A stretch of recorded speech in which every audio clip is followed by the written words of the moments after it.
It's Rob and Lizz, that encouraging way to start your day right here on His Radio. Okay, I think most of our kids can be spoiled every now and then or act spoiled. Just a little bit, but nothing like this kid. 22 years old, this guy, it's his birthday, and he asks for a Jaguar. He wants a very nice car. So mom and dad, I can almost see it. They probably talk about it and they weigh out, okay, he doesn't need a Jaguar. He's 22. He can buy that with his own money. They give him a brand new, beautiful BMW. Did they really? They did. Tricked out. I mean, it was nice. Whoa. Well, they've got some expendable cash. Yes, they do. If they're getting a tricked out BMW for a 22-year-old son. Right. What do you do? Just graduate college or something? Don't know the backstory. Don't know any of that. Just know he's 22 and he is spoiled rotten, evidently. He didn't like it. He basically said, I wanted a Jaguar. So he took his BMW and he drove it into the river. Get out. Submerged it. Yeah. Ruined it. What? His temper tantrum at 22 years old. Yes. And having a BMW car, he drove it into the river because he was protesting mom and dad. I wanted a Jaguar. Not this. Listen. Right? Child. And I'm going to call you child because that's how he was acting. But yeah, absolutely. I would be like, okay, you get nothing. And you need to pay for the damage to this vehicle. Right? Oh, my goodness. Look, I wanted really any kind of car, any nice car that would run, whatever. I got a 1972 Comet that my parents paid $200 for, and I acted like a baby. I will tell you that right now. I was like, that is the ugliest thing I've ever seen. It had two little stickers on the back of it that said, I love Dixie. Really? It did. And it was blue and white. And for about a month, I didn't drive it. For me, red Ferrari didn't happen because I was on the streets, number one. And Magnum PI was a big show. Oh, sure, yes. I wanted a red Ferrari. Somebody literally gave me a car I paid $1 for. Oh, my goodness. And it was a 1963 Chevy 2.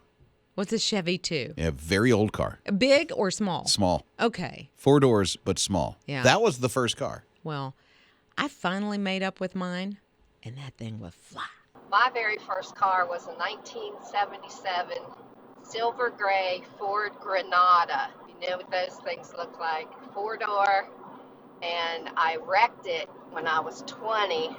I hit a house, clipped the corner of a house, and literally almost went over a 30-foot cliff. Had I not hit the house, I probably wouldn't be here today.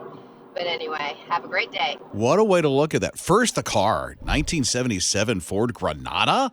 Wow. I can't even picture that in my head. I know. I remember. Those are tanks.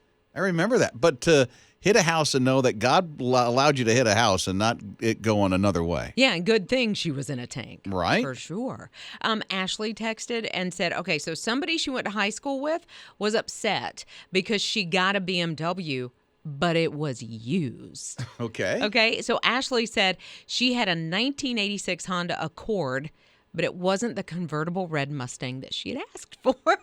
But she was okay with the Honda. At least she got a car. I started driving in 1992, and I drove an 86 Chevy Nova. It was red, a 4-door, 5-speed, and I thought I was the stuff. And I was extremely grateful for it. So I guess, I don't know, maybe being raised different, maybe my dad died when I was 4, so I was raised by my widowed single mom.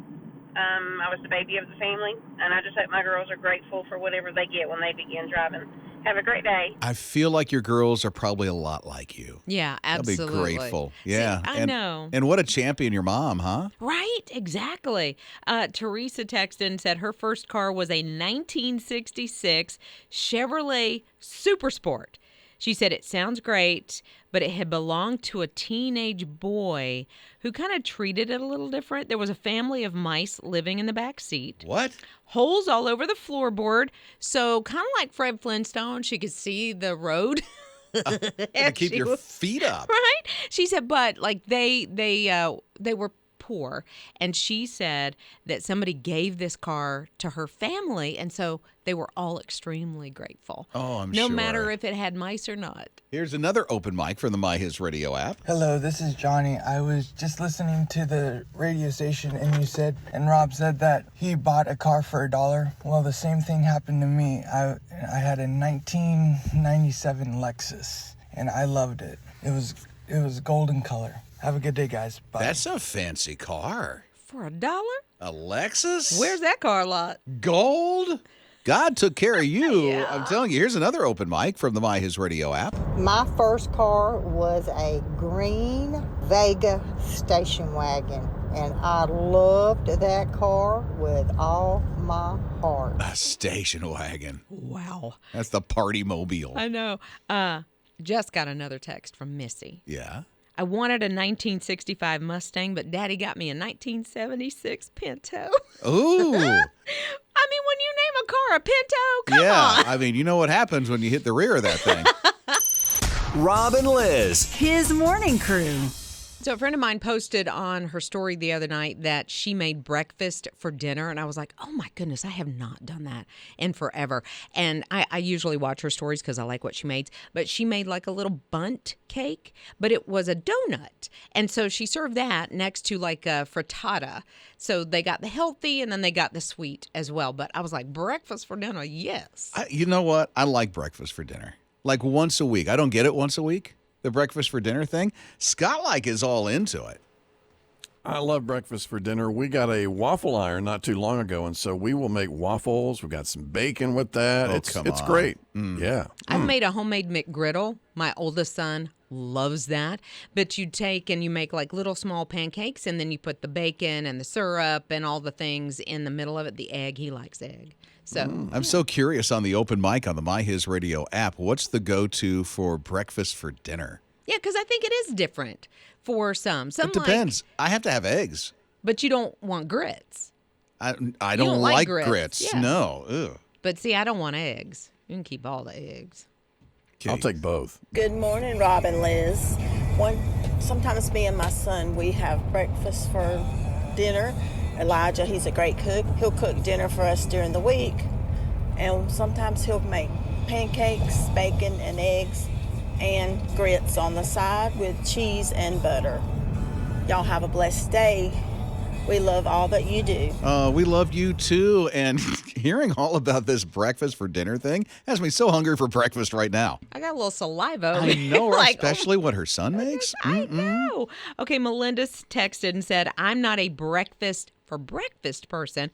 I only like breakfast for dinner, and I like to cook it every couple of weeks. Do you really, Melinda? I know. That's a pretty, good go-to.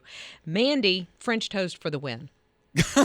You go, Mandy. Exactly. For dinner, I love it. Yeah. Here's another open mic from the My His Radio app. Breakfast for dinner. My kids really love, it's a breakfast pizza, and it's a crescent roll, and you put it out on a cookie sheet to make like cookie dough, or to make like a pizza crust, and then you crack eggs on it, put some bacon on there and cheese, and it's delicious.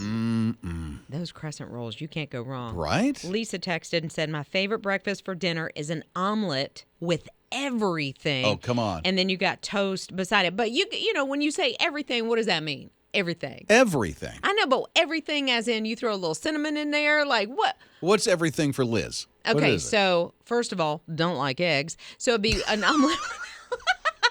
Well, okay. Okay. How about an open mic then? We do breakfast for dinner in our house once every 2 weeks, and it's either pancakes or French toast with eggs, bacon, sausage, and I grits. so want that Goodness. now. Right? Sausage, bacon, eggs, Grits. hash browns. I didn't hear hash browns yet. Hash browns. You do like the hash brown, right? I love hash browns. My husband does too. Again, not a potato and egg kind of person. Joey, we need to hit the Waffle House one day, buddy. But let me scattered, smothered, chunked. Ew. Come on. That's the ham. So my favorite breakfast for dinner is French toast. So you do get your eggs, but you get it in the form of on nice buttery bread with syrup all over top of it at the end. So that way it makes it a little bit healthier. But you just put whatever you want on it. You can put some fresh fruit on it. You can put some powdered sugar on it, which my daughter, who is 8, loves. I Got bet. cut off, but she loves it. I bet she does with a little powdered sugar. All that syrup, too. That sure does make it healthy. You're right. Here's another open mic from the My His Radio app. We love having breakfast, but we don't have a lot of time in the morning. But we own chickens, so we have an excess of eggs. So for dinner, we will sometimes have something that's called a Dutch baby, which is actually like a big German pancake. It's delicious. A Dutch baby? I've never heard of that. Is that what I'm thinking of? We call it an egg window. And I don't know if it's the same thing or not, but Well, it's she like... said a big pancake. It sounds like a huge... I think, hold on, let me see. Because I was thinking it was a piece of bread that you take the hole out of and then crack the egg in it. Okay. Called a Dutch baby, which is actually like a big German pancake. It's delicious. Big German pancake, the don't Dutch know. baby. I don't know that I've ever heard of a Dutch baby. That sounds huge. I don't know why. I just had a Dutch baby. Now it's got me thinking about egg windows.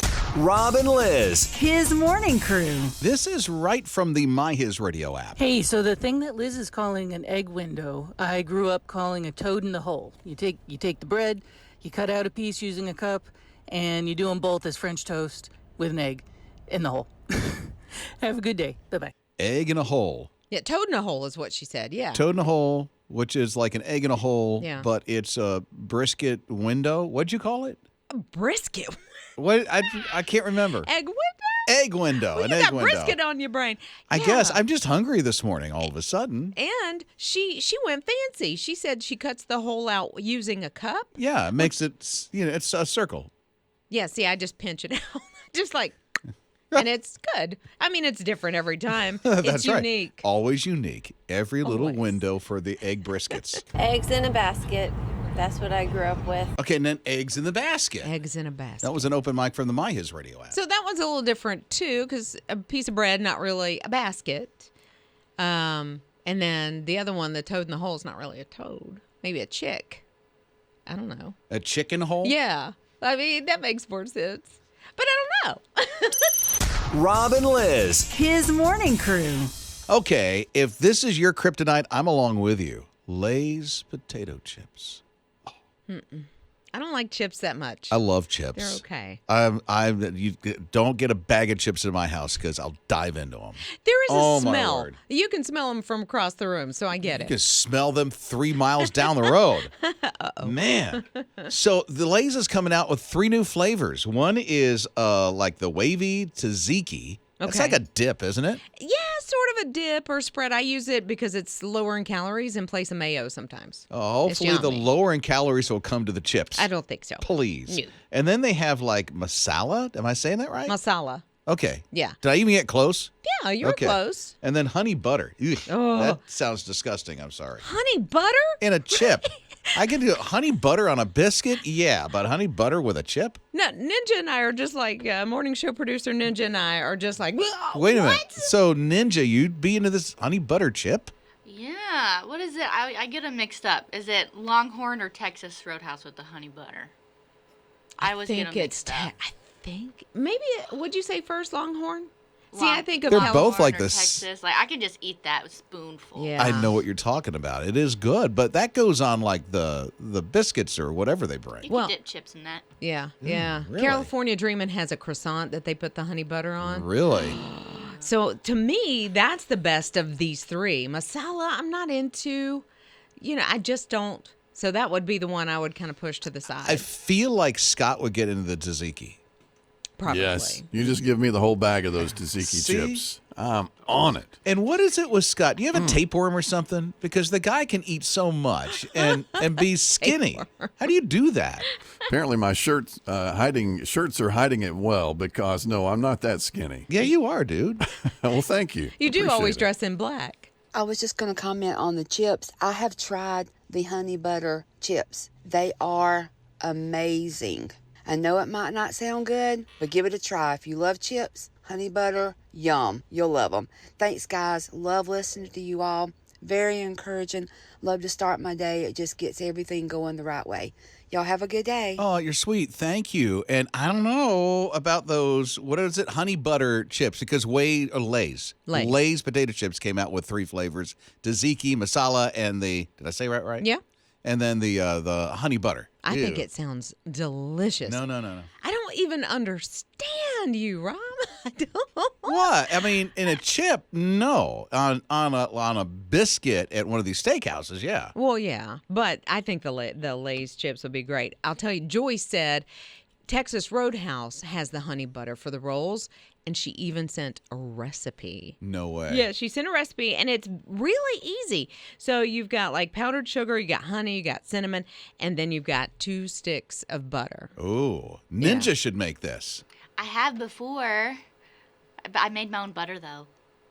You made your own butter? Yeah. Don't you have to churn that stuff? I don't have time to churn. No, it is super easy. Just put it in the mixer, the stand mixer. See, there you go. Okay. Just forget it and leave it. Okay. How long do you have to leave it, though? 15 minutes, not long. Okay, because churning, like Laura Ingalls, be like half a day. Rob and Lizz. His morning crew. Rose Harvey. Remember that name, Rose Harvey. It's Rob and Lizz in the morning, his radio. Number 1, she's a very fast marathon runner. I mean, all the way to the 24 Olympics. She competed in it, and she did a pretty good time of 2 hours and 51 minutes. Granted, the person who got the gold record time, it was 2 hours and 22 minutes and like 50 some odd seconds. So like 30 minutes behind is what she was. Yeah, and here's why. She had a broken leg. She ran on a broken leg, broke 3 hours, which if you've ever run a marathon, that is just real silly fast. 2 hours and 51 minutes. I mean, that's a dream for anybody who wants to run a marathon to go that fast. And she did it with a broken leg. With a broken leg. My question, though, is couldn't she have harmed herself? Yes. Even worse? Like, why would you make that choice? It's the Olympics. That's why. Olympics. I don't think she knew it was broken at the time. Well, she knew something was going on. She knew something was going on, but I don't think she knew it was broken. I guess if it was a hairline fracture, you may not. Yeah, it's just like there's something wrong here. There's an injury. 2 hours, 51 minutes. Yeah, not the time that she wanted when you're considering the Olympics here. But then, to learn that she had a broken leg, and then she had like a couple of crutches or something afterwards that she had to really walk on. So hopefully the whole running career thing's not over. I don't think it is. I think she'll bounce back from that. Well, but, hopefully she got it in a cast and then had all the Olympians sign it. That would have been cool. Rob and Lizz. His morning crew. This is the name of like a scientific autonomous submarine in Britain. What'd you say? Booty? No, Bodie. Bodie? Bodie McBoatface. McBoatface. Yes. Okay. You have to have parameters. It's a mashup between a boat and McDonald's. A little bit. McBoatface? I'll tell you, I love the name of it. I love it. And it does get people interested who normally maybe not be so interested in So you what. said a scientific thing. What is this? So he just finished, I guess it's a he, just finished a 55-day, I guess, exploration in the bottom of the sea. And they said, he's doing well. He's a little worse for wear. He's really slimy. He's got some stuff on him. What is this? So it's an autonomous submarine that goes down and explores. Yeah. So what it found is ocean snow or sea snow. So I know when you watch, some of these shows that they go to the bottom of the sea, you see all these things that are floating in the air, or not in the air, but in the water. Mm-hmm. And it's like, ew, that looks disgusting. And that's what I guess he was checking out. So they call it snow now. They call it ocean snow. Ocean snow. Yeah. Found by snow. Bodie McBoatface. Yes. The autonomous submarine. Yes. Like there's so many things to this, but my favorite is the name. Again, watch when you ask humans to name something. Rob and Lizz. His morning crew. Let me tell you, Jamie is absolutely amazing. He is a sanitation worker in Charlotte. And if you'll remember, what was it, a month ago now, that we had Tropical Storm Debbie kind of impact that has the been Carolinas? Yeah. It seems like it was about a month ago.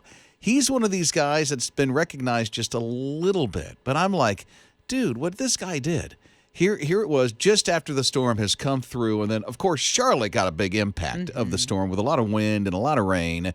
And he's doing his route, and all these trees are everywhere. But he notices there's a tree on a house, and there's something different. And he went to go to see what was going on. There were kids that were trapped inside. Oh, no. Yeah, and like the ceiling split in half. I mean, it was horrible. So he saved those kids out of there. I wonder what was different. Like he thought, I'm pretty sure he heard something, if I understand correctly. Right time, right place. Right. And it didn't end there. So he saves those kids, and they're reunited with the family. He goes on with the rest of the route. And in between all these trees and stuff, he's still collecting the garbage. What? And still getting it. The guy's like a hero, Not just for the garbage, but the kids and all that other stuff. He's like, I'm just doing my job. Well, but he was doing more than his job, because the job would have been just, getting the trash and putting it in the truck. But he was also paying attention to the surroundings and what was going on. So, yeah. Rob and Lizz. His morning crew. There's a whole neighborhood that's just about complete that is constructed by 3D printers. It's in Texas. It's about 100 homes, and it will blow you away. What I'm worried about is I don't know that 3D printed homes are that stable. I don't know. Not until you live on one, I guess. Well, that's the thing. Like, I have a friend who makes jewelry with a 3D printer, but actually living in a house made with a 3D printer, I'm not real sure. Two different things there, right? They say it's energy efficient. It reduced material waste, and its unique ribbed wall designs really make it durable. Okay, so structurally sound. Yes. Okay, if you can prove that, but I'm gonna watch this neighborhood before I decide. Also, they're expensive. Well, $430,000 for the home. I don't know if that includes the property, but at least for the home to construct, it looks like it's that much. But they have to be durable enough because they plan on using this technology on the moon and Mars. There's no wind on the moon. Is that correct? There's no oxygen on the moon. So these things have to be good. Okay, and no big bad wolf and three little pigs trying to blow the house down. Like nothing like that's going to be happening there. And not on the moon and Mars. So it's that's not different. Even on Earth. Does that happen? I'm saying. So it's what? What? There's no big bad wolf trying to blow down a house.